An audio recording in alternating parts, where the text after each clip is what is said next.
We've been getting pounded on Twitter and Facebook about where has OTP been? Where has OTP Wrestling been? We need more Pro Wrestling Punditry. Well, right now, OTP is back in the saddle, and that can only mean one thing. We're on the road to WrestleMania. That's right, and it also means that we come with a few upgrades. Now, it's been about 10 months since we've done this show, and as you can see behind us right now, we come fully equipped with a green screen. We used to have a red sheet. That red sheet behind us is now on the table. It is now covering our table surface. This is legit. Awesome graphics, all for you guys. Yeah, it's the OTP you know and love, but now we're on a beach. Wow. Just like that. Just like that. Feeling the breeze. Oh, it's wonderful. We're still drinking tons of beer, we're still talking pro wrestling, but now we're on a beach, but now we're in outer space! Oh my god! I feel like my head would implode because I'm not wearing a helmet. Don't worry about it, we're right back here to the OTP studios. Ah, welcome back! You keep saying that, that's not a catchphrase, you just keep saying welcome back. Welcome back to OTP. We're glad to be here, we're glad to give you the pro wrestling punditry that you know and love. And so enough about us! Enough about us! Oh. Enough about Nick and Darin. Nick Hausman, Darin Fentress. Follow us on Twitter, OTP Wrestling. Follow us on Facebook, OTP Wrestling. And follow us now as we lead into our first segment. Ah! See how I did that there? That was a great segue. Nice! We're doing it. We're back in action. Yeah! We're going to do our Raw report. It's the Raw Roundup. Yeehaw! Alright, now there should be a nice graphic here across the bottom. And here's what we're going to do. We're going to run down Raw for you guys and let you know what we thought of it segment by segment. At the end of the episode, we're going to give you our patented OTP rating system to decide what we thought of this show overall. So Darin, why don't you kick us off? Alright, well, at the top of the show, we've got John Cena doing his rap battle. So, this week's episode is all thematically The Rock versus Cena in a rock concert versus Cena rap. And they decided to put the Cena rap portion at the top, rock concert at the bottom, which was good. That was the smart... best decision you could have done. Could not have done that the other way around. I mean, let's face it, The Rock is the main attraction. As he will tell you, or as you might have heard, later on in the show, he sold out the entire arena. They sold a record in Cleveland, Ohio. It's true. Sorry, guys. 18,000 strong. We'll get to that. We'll get to it. We don't need to get to that. Anyway, so John Cena, top of the show, doing a little bit of rapping for us. Basic thugonomics. It's the old John Cena with his doctorate. Big old chain, his jersey, sideways hat. Oh, I'm gonna rap about something stupid. And it was pretty stupid. It was all fluff. It was all filler. I didn't enjoy much of it. He talks about taking a Cleveland steamer all over The Rock at one point. It's really bad. I mean, it was juvenile comedy. You know, I've really enjoyed John Cena the past few weeks. Getting more real, becoming a man. You know, I look at this character, it's almost like saying, I want to be a 15-year-old for a little bit. As if I act like a 15-year-old, I'll be somehow more intimidating to The Rock. And it just doesn't play that way. I think the past 2 weeks, he's definitely done a good job of asserting himself as somebody that could give The Rock a run for his money, even though he's shorter. Whatever. I think John Cena's done much better in the past few weeks. This opening 2-minute rap did nothing for him. Cleveland Steamers, all that shit. It's great. Yeah, absolutely. I mean, and you know what? What is your audience, John Cena? Who are your fans? And you're not really catering to them. The past couple of weeks, I think you started to grab some of the older demographic. You started to be a little bit more real and really punchy in Rock's face. And you had one moment tonight where it was a little bit hard-hitting at The Rock. You said something to the effect of something or other. I don't know. Must not have been memorable because I can't recall it at the moment. But exactly. You know, you've been throwing your punches, talking about, you know, how he writes his entire monologue on his Which is something arm. I'm going to bring up later because that's an interesting subject for later. You talked about his pecs. You talked about his implants. That's right. Yeah. All right. I mean, that was. Yeah, it was so-so. It worked. Well, for those of you that aren't informed, back in the 90s, The Rock, in order to improve his svelte Samoan figure, decided it would be better to put breast implants in his pectoral muscles to give him a more rounded look. So The Rock does have breast implants. I think the way I just said that was probably a better diss than anything John Cena said. You have breast implants, Rock, Dwayne. You have breast implants, like a diva. Yeah. no use rapping about that. It's just it's a fact, and it's kind of embarrassing. All right, enough on the rap. Let's move along here. Next, we had Dolph versus Sheamus. I mean, we all knew where this was going, right? As soon as you heard Sheamus's music hit, you knew this was going to be a squash, basically, of Dolph Ziggler. One-sided ass kicking. It wasn't so much of a squash. Dolph Ziggler gets some of his offense in there, but Sheamus hasn't lost a match in, what, 5 months? Oh, it's been a very long time, and it was funny because we had our friend over who doesn't watch wrestling a lot, and he was like, "Oh, Sheamus is gonna win, right?" And we're like, "Yeah, of course." Even he got it. It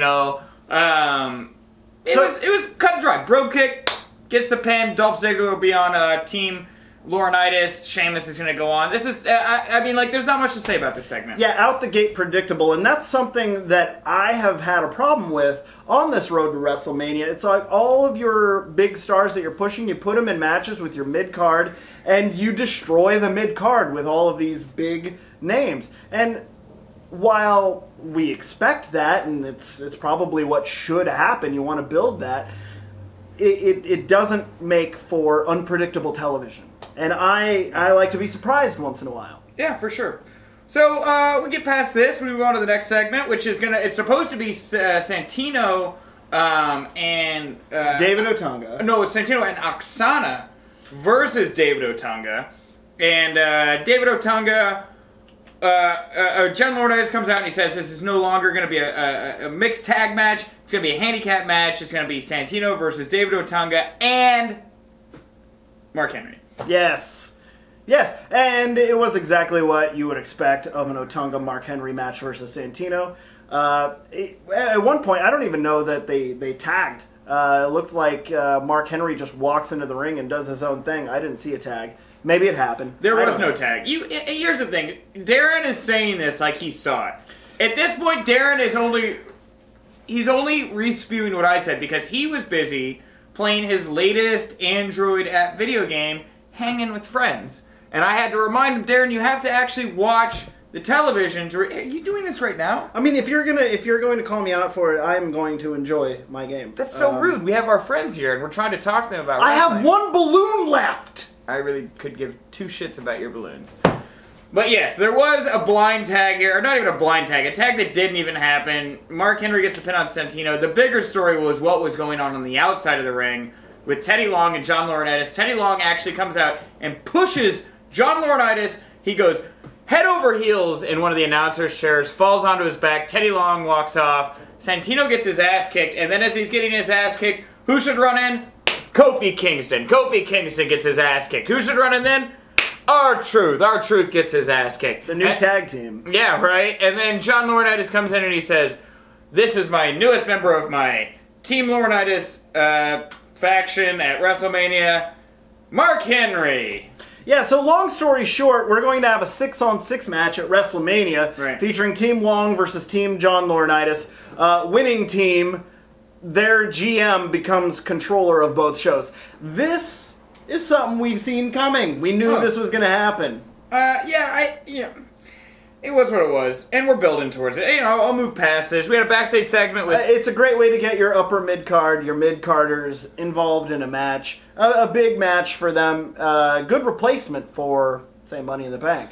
I don't know. Well, that's a debate for another day. Good replacement for Money in the Bank? It's got a story behind it. It's got some meaning. People will be invested in the match because... And again, I know we're working against time here. We don't even know why. Can you check it? Can you turn that over so I can follow the time at least? I don't know how... We'll say we do it in 7 minutes. Which are you more interested in, Darren? Deciding who the general manager of SmackDown and Raw is, or who's going to win a title shot that they can cash in at any point during the year? I'm a big fan of Money in the Bank, and I'm really sad that it's not a part of WrestleMania. These guys aren't fighting for themselves. At least at Money in the Bank, they're fighting to win something for them. They're fighting to help an old white dude or an old black dude. But WWE realized they had a lot of... They had a lot going with the Money in the Bank, and they turned it into its own pay-per-view. It sells. It's great. I love Money in the Bank pay-per-view. It's still, it made WrestleMania that much more special. All right, well, let's move past this. We're running low on time. We're spending time on this. We were only 3 segments in. We go backstage. We've got a segment with Eve, Zach, and Beth Phoenix. And you want to break this down? I mean... All right, so Zack Ryder basically was saying to Eve, like, oh man, your kiss really confused me last week. What are we? And she's like, oh, we're friends with benefits. Let's go out to dinner later. And then then Beth walks up and says something or other. Zack leaves. And then Beth says to Eve, hey, maybe I'll use Zack Ryder like you've been using him. And Eve's like, I don't think so. Man, that's it. Man, I watch these segments and it feels like Saved by the Bell. Really? Yeah. No, I mean, Zack Ryder, Zach Morris, kind of, yeah. He's an adult male. Zack Ryder's the same age that I am, and he's playing like he's playing like I was when I was like 14 in middle school. You know, with women. You know, I don't want to. Yeah. All right. I don't give a shit about this segment. All right. So that's a backstage segment. Next we get John Laurinaitis. And The Miz is trying to interrupt his phone call to ask him if he can be a part of John Laurinaitis' team at WrestleMania. John Laurinaitis says, if you win your match tonight, then you're in. His match is against CM Punk, and it's coming up very soon. Well, he also made a point in this segment to say that, or The Miz made a point in this segment to say, you need me on your team, which makes no sense. Why should The Miz be fighting to be a part of this match that he's not going to get anything out of? He goes, you need me because I'm an A-list star. I was on Psych. I'm the guest star of Psych this week. This is my friend James Roday. He's on Psych. He's the white guy on Psych. You know? And so then John Laurinaitis said, you want to win a spot on my team? You go beat CM Punk tonight.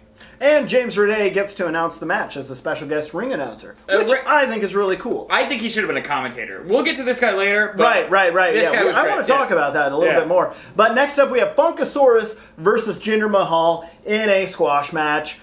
Funkasaurus has got to have the longest winning streak of anybody, probably aside from Sheamus. Now, did you notice? But undefeated is Funkasaurus. Now, there were rumors that the reason Funkasaurus was taken off of television was because Vince McMahon felt he was not safe in the ring.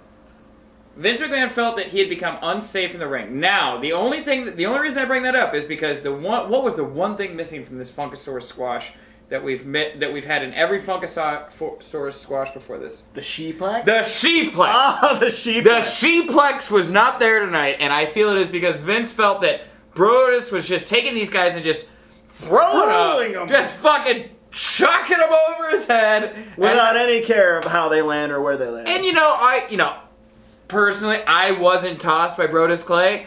Maybe he was doing it recklessly. It looked like he was doing a T-bone. I think it's called T-bone suplex. Just about how anyone would do a T-bone suplex. But it's Vince's take. He's been doing this for a long time. But the Sheeplex is now out of the rotation. Well, Brodus Clay is a big burly guy, and I would understand if Brodus Clay is somewhat amateurish. I mean, he hasn't been in the WWE long. He's not amateur. He's not amateur at all.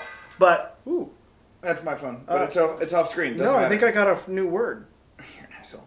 The truth is, Brodus Clay has been in the WWE for a while. He's been in FCW down in Florida for about 5 years now. Okay. I mean, that guy has had so much training, but being that on to be brought up, it's like if any talent gets brought up and Vince McMahon says you're unsafe, and you've been in FCW for 5 years, you either suck or it's your own goddamn fault, And, all right, but I can say though, Brodus Clay could have just been a little overzealous. I don't know. It could have been. He wants to do his best. He wants to really shine. And maybe that caused him to throw a few guys a little bit too hard and too far. And I'll end this segment, I'll end this segment about a segment by saying, Jinder Mahal, after WrestleMania, I have a feeling that the WWE will be wishing you well in your future endeavors. So, hope. Well said. Hope for that pre-show dark match battle royal. We've got Great Khali back in the mix. I mean, really, I don't know. We'll move on. Let's move past this. Let's move past. Great to see Funkasaurus again. We love him. Big fan. Big fan. So now we have Shawn Michaels Undertaker promo segment. What did you think about this, Darren? Okay, so Shawn Michaels Triple H, they open with they revisit the stuff from last week. Triple H, he's very slow to get all of his words out, and I like that. He enunciates, he's careful. but it's fun to see Shawn Michaels just speak from the heart. And he really got to the meat of it right away. It was just like, Undertaker, nobody else in the back has had anything bad to say about me. Nobody's calling me a loser. Nobody's saying I couldn't get the job done. And I hear you've been saying it behind my back. Gets right to the meat of it. And right away, it feels like we're watching a promo from 2 years ago all over again between these two. And so I really like the way Shawn Michaels has just inserted himself in the main event. And he says some key points. It's like, me being the guy who you ended my career, and yet I still have that opportunity to end the streak. I thought that was a really nice point to bring up. You know, it's nice the way they've been playing out the Undertaker, Triple H, Shawn Michaels segments, because you can always count on for the next 3 weeks at 9 o'clock, you're going to see 2 of those 3 individuals minimum on screen. The one big thing I took away from this segment was that Shawn made it very clear that he got revenge on the mind. He seems to be vindictive. And he's saying to The Undertaker, I can be the one, if I want to do that's a 3 count right there. Boom. Done. You're done. You ain't getting up from Triple H's tombstone that quickly. I give you a super kick, you peel around all dizzy, Triple H gives you the pedigree. Anything can happen in Hell in a Cell. And then it's over. It's over just like that. And that's, you know, I like that aspect of it, and I didn't know if they were going to go so Triple H, Shawn Michaels versus Undertaker heavy until Shawn was walking to the back, and just as he gets up the top of the ramp and go to the back, Triple H comes out, and they have a moment where they look at each other. Shawn goes to the back, and then Trips just goes, yeah. So, yeah, fuck you. Yeah. Essentially to The Undertaker. And it's almost starting to feel a little bit conspiratorial, where Triple H and Shawn Michaels, we could very easily see a DX reunion next week, you know, where they decide to make fun of The Undertaker and call him out. And you know, I hope they do, because what I really like about this is Shawn Michaels being the special guest referee. I'm hoping he calls it down the middle. Get all the wishy-washiness, like whose side is he going to be on, out of the way prior hand. So if you do a DX angle this week, next week it's something else, and next week it's something else until they get to the end of the road. 2 more weeks? Two more Raws. 2 more Raws until WrestleMania. Only 2 Raws till WrestleMania. I bet we see DX next week, and then the week after we just get the straight-up Taker, Hunter face-off. Alright, so really quickly, one thing I did like about this, we're about 15 minutes right now. Okay, one thing I really did like about this angle was Undertaker saying to Shawn Michaels, if you don't call it, I'm willing to I'm prepared to accept the outcome, but if you don't call it down the middle, there will be hell to pay. So I liked that. I liked that little play with him, and almost teasing like there could be a match next year between the two, or something. Really, yeah, there could be. I don't think Shawn Michaels has seen his last match yet, personally. I don't think he has either. I think he's more or less taking a nice hiatus.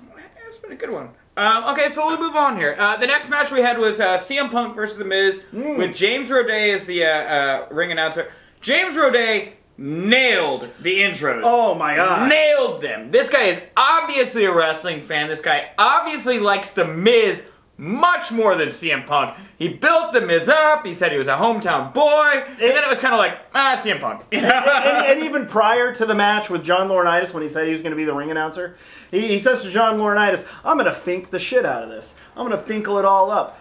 Boom. And he did. He was amazing. But does that make James Roday a heel for siding with The Miz and trying to get in with Laurinaitis? I mean, he was definitely not portrayed necessarily as a heel, but his actions were heelish. I mean, let's be honest, James Roday... In the world of WWE, he could get a boo. He could get a boo. He got a big pop from the crowd. I'm not going to say big pop. He got a simmer from the crowd. he got a popcorn simmer.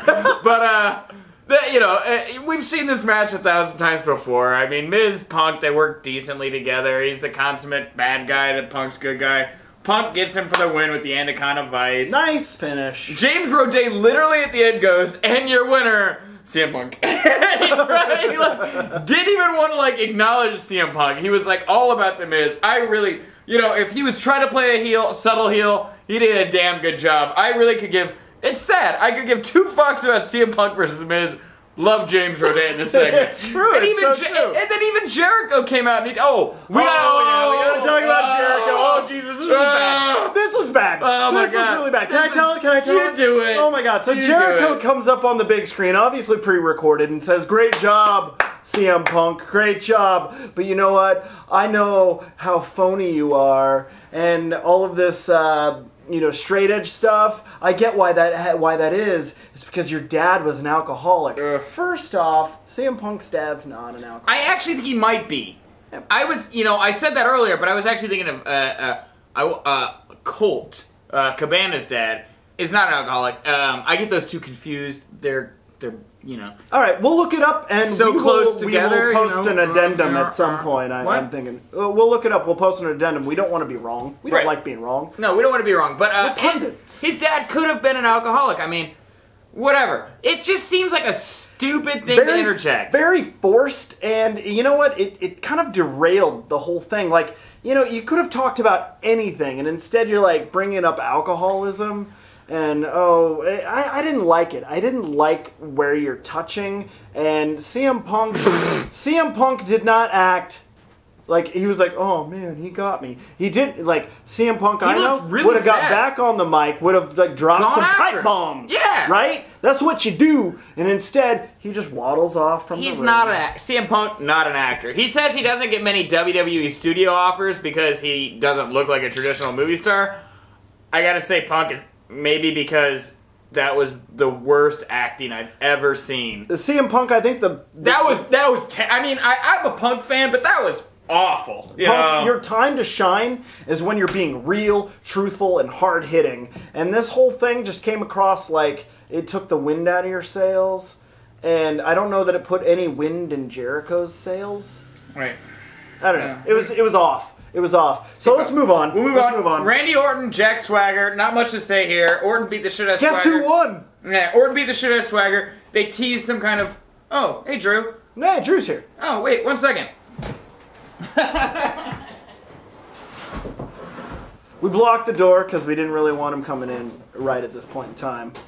Hey Drew. Hi. That's fine. We can edit this out, so it doesn't matter. But if you We might be taking a break right What's now. all the commotion? give us 10 minutes to finish this up, and then we'll be done. Yeah, we're raw rounding up. Yeah, we're Rounding up raw. we're finishing the Raw roundup. You're doing your... We're doing a video right Little now. OTP I like how action you have the going edge on. of the table right in the edge of the frame. I worked on it. Here, you want to move through here so we can finish this real fast? Are we still on the moon? Robot. Robot. Are we still on the moon? Robot. Oh, that's what you get here at OTP. Alright, so we don't have much to say about RKO Swagger. Nothing was established here, right? I guess right at the end, Randy Orton celebrating. He goes to get up in the corner, and the pyro goes off for Kane, which was kind of cool. And then all the lights go dim, and Randy Orton's looking around. Not much to say It's here. a stupid storyline. Randy Orton is injured. Very thrown together, this Randy Orton-Kane match for WrestleMania, and I'm not excited about it. It's almost like Vince McMahon is saying, I want to ensure that these guys get big paydays because they did exactly what the fuck I told them to do for the last year, you know?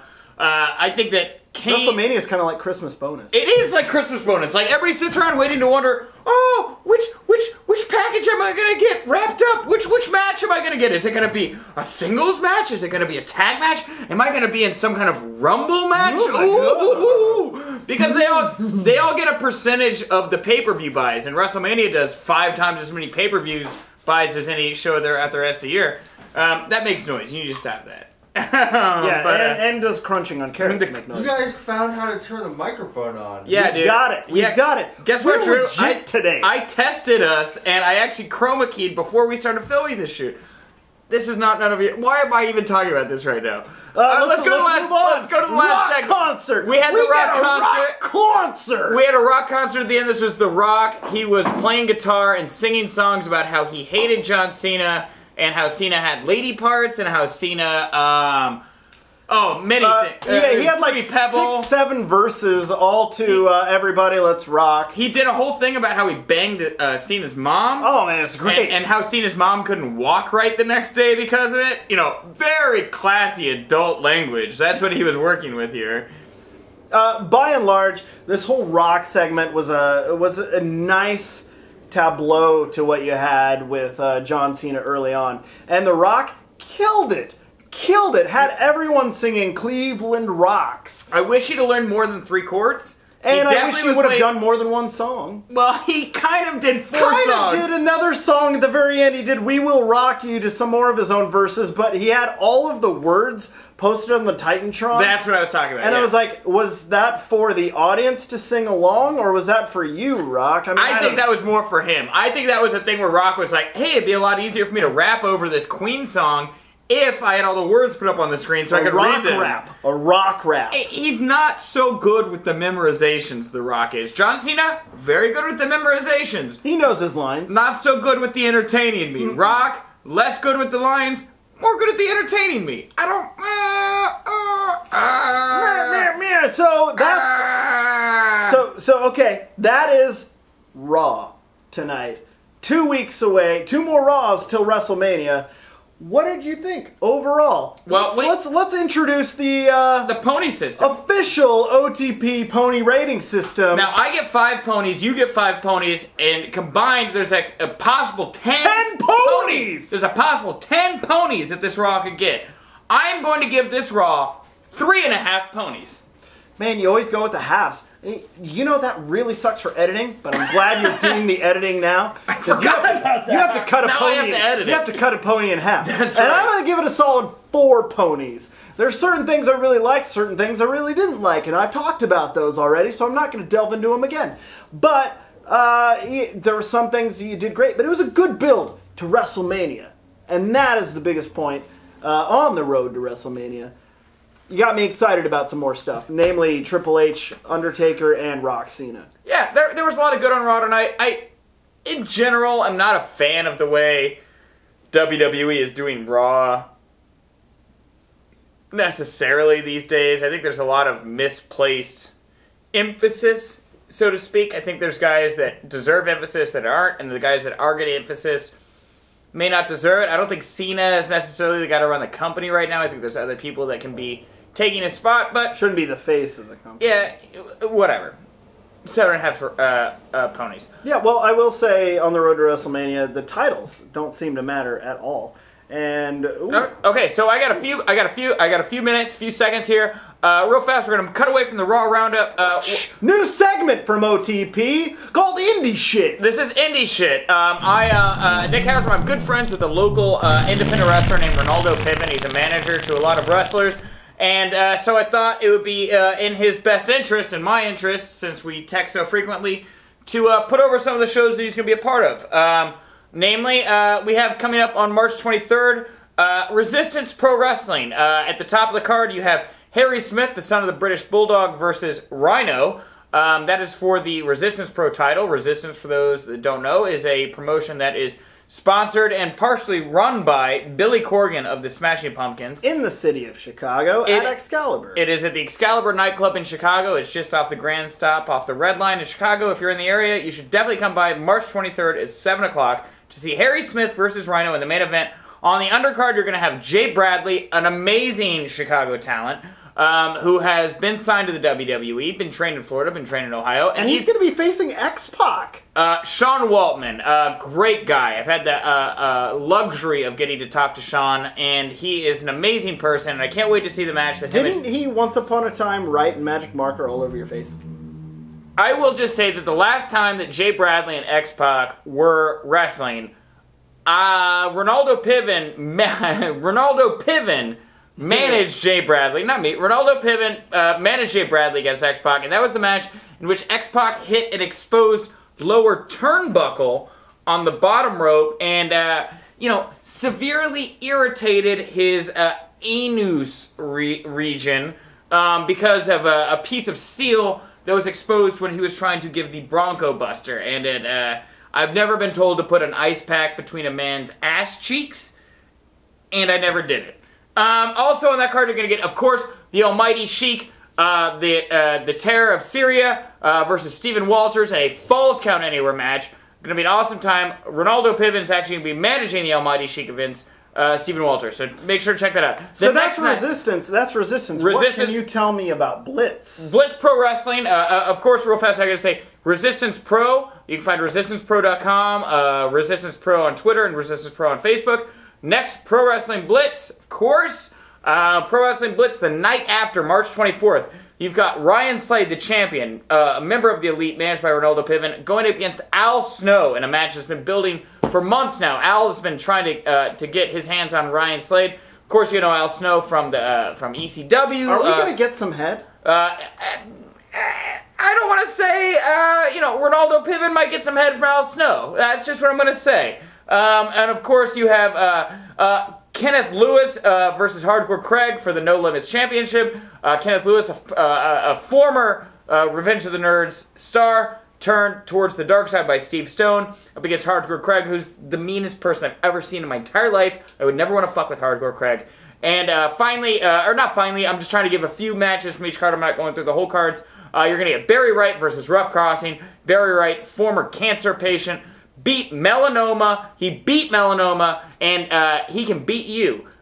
He does not like the fact that everybody else has not had cancer. Only cancer survivor I hate. Oh, he's the most hateable cancer survivor. He hates people. He's like, you didn't go through cancer. I went through cancer. You don't know what's to be tough. I know what it is to be tough. Barry Wright, the Warrior, great pro wrestler.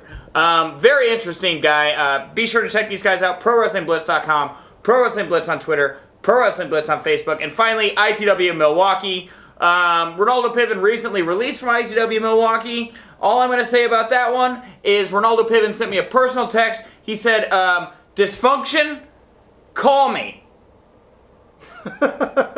Your main event for that show is going to be Mr. 450 Hammett versus Marty Jannetty, the former rocker. Marty Jannetty. Look forward to that. You're going to get Troy Walters, Chase McCoy, and you're going to get Xavier Mustafa in an open challenge. Great card.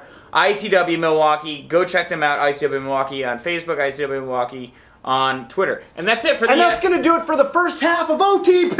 We're going to be back here with the second half. We're going to cut to a clip right now of Ronaldo Piven. Our buddy Ronaldo Piven is at Southside, or not the Southside, the Northwest Side Irish Parade, St. Patrick's Day Parade. Here's a little clip from that, and we'll see you here in just a second. Boom! Resistance Pros Staria. Say hello. And this is Serenity. What's up? They're ladies that are involved in wrestling. They've got sweet, sweet candy for all the children. And she's got flyers. Children love candy because they're stupid. Right? They love you because you're stupid. See, that's not nice. You can't say things like that. Oh, by the way, women hate wrestling. Wow! Welcome back! It's OTP all over again. All over your face. Wow, that was really necessary. We've got tons of beer cans on the table, and we've got tons of punditry to go as far as pro wrestling goes. We got a few more segments. I hope you guys enjoyed TNA and other things, because that's what the back half of the show is about. So, TNA and other things. Let's start off with an old classic type segment. TNA. TNA. Now, these are the things that we say about where we like about what's going on in TNA, and the things that we don't like about what's going on in TNA. So let's start with the TNAs. So, what do you like about TNA right now, Darren? Alright, right off the top, Joseph Parks. Okay, if you guys saw last week's episode, you know Joseph Parks is the brother to Abyss. He comes onto the lot, he starts questioning people left and right about, have you seen my brother? No one's seen my brother in months, and we're worried about him. What can you guys tell me? And reality check. Joseph Parks is actually Abyss. Chris Parks. Dressed. Well, Chris is Abyss. Yeah, exactly. Joseph Parks is his alter ego, his brother, but it's actually Abyss. I mean, let's face it. But he comes onto the lot looking like Penn and Teller, all in a suit, looking like Penn Jilletta, all in his suit, glasses, very professional, complete role reversal for Abyss, and I think it's a lot of fun. I like it too, and I like it because it can go so many directions. This is one of those storylines that I can imagine Vince McMahon going to his writers and saying, Why did you come up with that? Why the fuck did you think of that? What the fuck? He has a mask, he's one person. He has a not mask on, he's another fucking person. He's he looks completely different, he acts completely different. God damn it, why did Vince Russo fucking steal this from me? Puke! But Vince Russo is fired from TNA. It's Bruce Pritchard that's running it right now. I fucking hate Bruce Pritchard. That's what I imagine Vince McMahon saying. I just had that in my head. It's a very smart storyline. it's one of those things where you say, you know, a lot of people can, you know, armchair book and say, I know where this is going, but truthfully, I don't think anybody knows where this is going right now. Also, something that I like about TNA at the moment, Austin Aries, great heel, X Division champion. He's held this title longer than anyone else has held the title in TNA. Breaks records. He breaks records, and he doesn't have to break necks in the process, Zemayan. He is a great champion. He's a great heel. I really like the direction they're taking Austin Aries right now. Absolutely. I love Austin Aries. He kind of reminds me of a pint-sized Randy Orton, where he's this heel, but you can't help but love everything he does in the ring. Amazing performer. Beautiful moves left and right and up and down. And oh my god, I can't get enough of Austin Aries. Do you have any more TNAs? Well, I mean, it's been a long time since we've done some TNA, TNA. And I will say, a few people have really captured my eye. Number one, Bobby Roode, James Storm. Love this. The fact that they are the main eventers right now, and they should be. Beer Money was without a doubt one of the best things they ever had going, and they've really propelled them to the main event. I like that. And one other thing I really like is Bubba Ray, Bully Ray, really coming into his own. I'm loving it. I'm loving it. I don't want to say Bully Ray has come into his own. I think Bully Ray has been in his zone. Yeah, he's been in the zone for the past year, I think. You know, he's really found himself as a singles wrestler, and it's refreshing to see that. But on that note, let's go to the TNAs. Yeah. So things we don't like. You seem to have one. I do at the ready. It's funny because you mentioned Bobby Roode and James Storm. I think that they have completely mishandled Bobby Roode and James Storm. You had such a simple, elegant, beautiful storyline in place, and now I don't even know what the fuck James Storm is doing at the next pay-per-view. I don't know where the fuck he's at in this situation. I think Bobby Roode should not be fighting Sting at the next pay-per-view. I mean, it is a little off. They're trying to do Victory Road is the road to lockdown, right? Right. Yeah. Like Victory Road is your elimination chamber on your way to Lockdown, which is your WrestleMania. I guess, but Lockdown's not the WrestleMania. Bound for Glory is the WrestleMania. Lockdown is more like their SummerSlam, and I don't think that those specifically two characters, Bobby Roode and James Storm, are being pushed in the right way. I look at a guy, and again, this is another TNA. I look at a guy like Garrett Bischoff, who doesn't deserve the storyline push he's been getting. You know, he's obviously, you know, working with Hogan to try to come up against his dad and, you know, Kurt Angle or whatever the fuck Garrett Bischoff's doing week to week. I don't connect. And I don't think the audience connects for the obvious reason that people know that the only reason he's getting a push is because his dad is, you know, top of the company. I won't refute that. I do like the angle. I mean, I think it's a good story, father versus son. Garrett Bischoff is actually been quite entertaining to me as that good underdog that you root for. And so to me, I mean, I have enough hatred for Eric Bischoff that I'm willing to watch a storyline and willing to watch his son get the upper hand. It's fun to me. So, all right. But on TNA's, all right, we're coming up on Victory Road. Okay. Last year's Victory Road. Main event. Jeff Hardy versus Sting for the championship. And now we've got Jeff Hardy coming in on Victory Road against Kurt Angle. I loved Jeff Hardy. I loved him to death. Loved past tense. Because what he did at Victory Road last year, I'm sorry. Your teammates, your fellow locker room buddies might be able to forgive you. But as a fan, I can't. I cannot do it. Well, you know, again, it's, you know, you're a fan, they're the workers. Apparently, you know, the people in the back have at least enough faith in him to pull it off. I don't want to pass too much judgment. You know, if the guy can keep it together, I'm happy for it. But Jeff Hardy has definitely lost a lot of luster, in my opinion. He's definitely lost a lot of draw just because people aren't as interested to see Jeff Hardy because of the decisions he's made. You know, it was fun when CM Punk and Jeff Hardy were feuding, and CM Punk would call him out for all of his shit. But you're not going to always have a CM Punk in the other corner. You're going to have different guys, and I don't know that Jeff Hardy really has a place anymore where he can get away with his antics. All right, to Jeff Hardy's credit, I've been very happy with his performance since he came back to TNA. But part of the luster, part of the allure for me to watch Jeff Hardy now is to make sure he comes back to the ring clean and sober every time. And the moment you do it, the moment you slip up, you lost all credibility with me. I'm really excited to see you back, and I hope this is a success story. Right. But, I don't know. All right, well, Maybe a little too soon. Do you have any more TNAs, or should we move along here, Darin? My last TNA is that everything else is forgettable. Okay, great.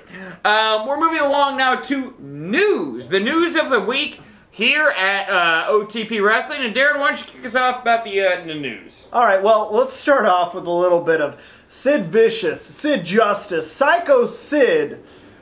Big name, no showing in North Carolina in his match against Matt Hardy. Yeah, it was predictable. I mean, the company PWS has had a long history with Sid, where they say he's no-showed or been disruptive at several events, and so they brought in Jay Lethal to replace him. Yes, addendum to that note, Jay Lethal is now going to face Matt Hardy, or did face Matt Hardy. Yeah, they already faced. They had a good match. Jay Lethal came out. He impersonated Sid Vicious. Seems like such a better, high-quality match to me than Sid Vicious, who, frankly, his best days are behind him. Well, and it's unfortunate because Jay Lethal probably cost half as much and did twice as much business for him, you know? I'm sure he did. Yeah, and said he was cut those promos. Oh, yes, and Jay Lethal, I mean, that's the punctuation point. That's the exclamation point. Jay Lethal, when he comes out to this match, is doing, like the impersonator he is doing his best Sid Vicious. Oh, the teeth never stop being clenched. Yeah, it was, it was what it was. I hope Sid, is, he's probably too busy playing softball or something. It's just a moment. So Nick, what can you tell me about our next topic, the Hogan sex tape? I think it's, unfortunate for Hogan. Not necessarily because it came out, because he seems to be fine with the fact it came out. But I read today on TMZ, Linda Hogan is actually subpoenaing the woman who released the footage to find out when it was filmed, to see if it's something that she can use in her divorce battle with Hulk Hogan to determine if he was adulterous or not. So this video, is a sex tape, but it could also have turn out to be very bad news for Hogan in the legal field. Yeah. Could have horrible legal implications. I have no interest in seeking out a Hulk Hogan sex tape, but it's unfortunate, I think, for him right now. But I do think it's funny. He's basically manned up and said, "I don't give a shit." All right, so Karma, new news, miscarriage for her baby. It's sad stuff. It's gonna be a hard few weeks for her. I mean, a hard few months for her. Years, It's unfortunate because she came out and she said, "I'm pregnant" to the whole world, as she was instructed to do by the WWE.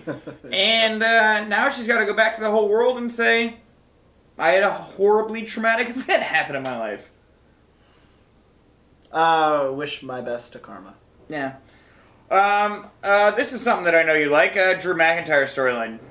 Oh, well, not necessarily news, but we're gonna couple some news items in with SmackDown, because we don't get enough chance to talk about SmackDown. And something that I enjoyed from SmackDown, because I am a Drew McIntyre fan, I believe in the Chosen One. Drew McIntyre gets his job back on Friday Night SmackDown via John Laurinaitis. Supposed to face an unknown opponent who turns out to be Great Khali to get his job back. If he wins, he's back on SmackDown. Dave Otunga comes out and says, "You know what? Sit down, Great Khali. We've got a better opponent for Drew McIntyre." And out comes Hornswoggle. And this, oh my God, was the most vicious beating I've ever seen Hornswoggle ever take on TV in a WWE ring. A lot of fun here, but man, did Hornswoggle really get it. Took 3 power slams, takes a DDT at one point. I mean, this whole thing was just Oh, and Drew McIntyre keeps picking his head up as he's going down for the count. And 1, 2, nope, not yet. We got another thing coming. And so Drew McIntyre gets up the win because the referee calls it, says he can't continue. Drew McIntyre celebrating, gets a big chop from Great Khali.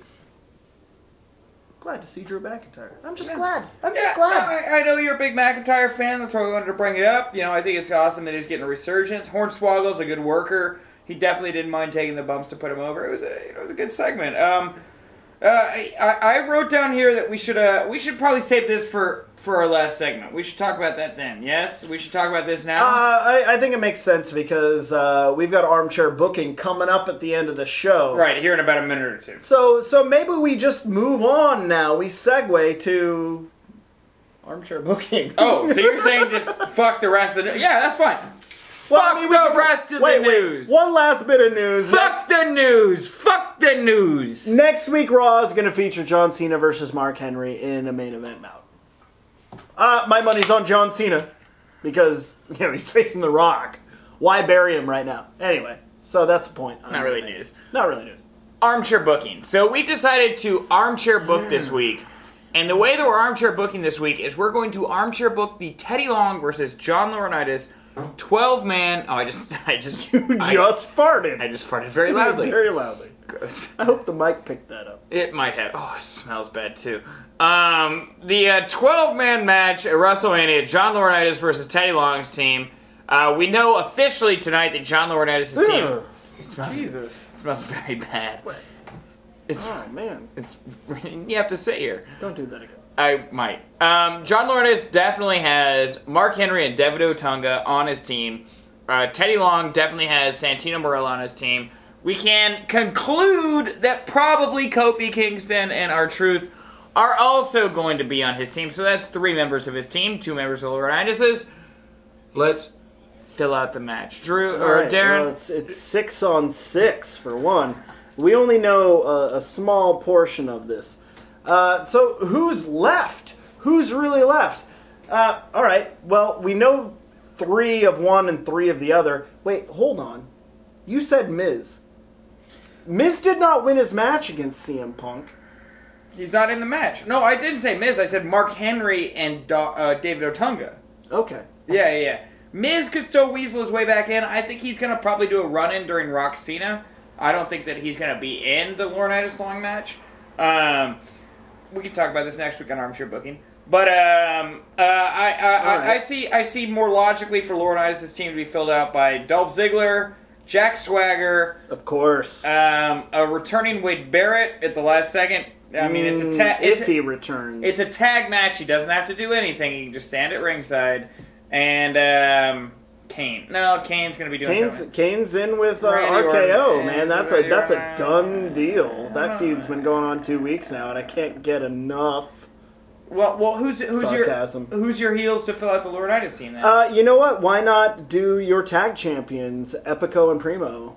You think Epico and Primo are going to team with Laurinaitis? Why not? I mean, look, on this road to WrestleMania, they've been facing a lot of R-Truth and Kofi Kingston, who are on the side of Teddy Long. Why not put those two against that field?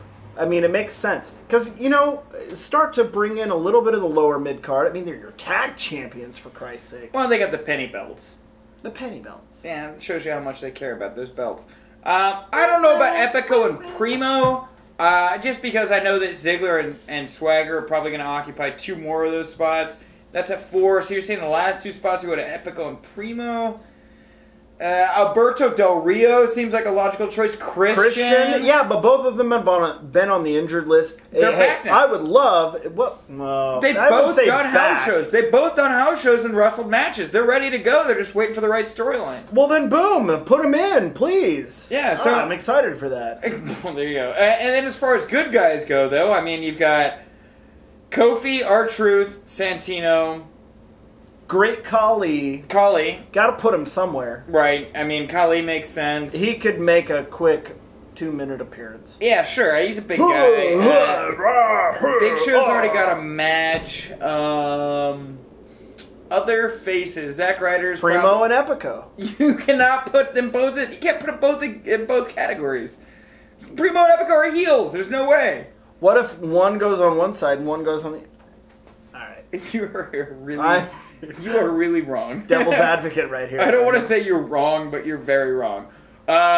So you've got Kofi, R-Truth, Santino, other mid-card faces. There's John Morrison! Morrison's not coming. Evan Bourne, or returning Evan Bourne, I could see. I mean, returning Evan Bourne? Yeah, he comes back on March 17th from the Smoking Pot, which is fun. And then you've got who else are mid? Ted DiBiase, Alex Riley.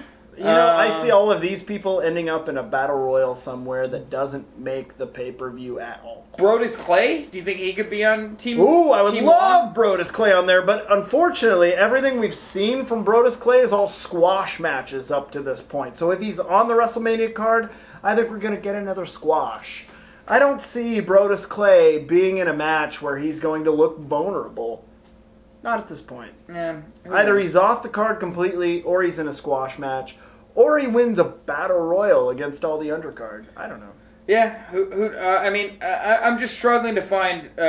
Sheamus is taken. I'm trying to think of other struggling to find faces. Faces. There's no real good faces in the mid card right now. That aren't already taken. That's a lot of heels out there, not a lot of faces. All right, well, I guess that concludes it. I guess that's going to wrap everything up. That's our armchair booking, and that's our OTP for this week, the first week back in the saddle. Nick, how do you feel about this? I really enjoyed this, Darren. I think we're going to have a good time, but we're going to have a good run. Are we going to do this again? We're going to be back next week. We're going to be back next week. We're going to do this again. You heard it from Nick. We're going to be back next week with an all-new episode of OTP on the road to WrestleMania 2012, April 1st, WrestleMania 28. It's happening, and we are glad to be your pundits. Thank you so much for enjoying our punditry. We are OTP. You can find us at OTP Wrestling on Twitter, OTP Wrestling. It's facebook.com/OTP Wrestling. That's our website. Follow us, comment, friend us, do things. We want to engage you. Please. Yeah, we'd love to have some more viewer interaction. Maybe we'll take some calls or some emails or something. I don't know. Tell us how much you hate us. I don't care. I'll be the first to say we're probably not going to take calls because that's a huge problem technically. I mean, we'd have to do a lot of different stuff, and maybe down the road. Down the road. Definitely tweets. Tweets are awesome. We will comment on your tweets, and maybe we'll work in a little bit of a tweeter session. I'm on Hanging with Friends. Find me. Find me there. Send me some words. I'm also on Hanging. Oh, I just farted again. Oh, so loud. Dude, I'm glad we're ending the show now. All right, we're done, guys. Oh, Jesus. Obviously, we are not so good at the ending, but take care, and we'll see you. Goodbye. Next time.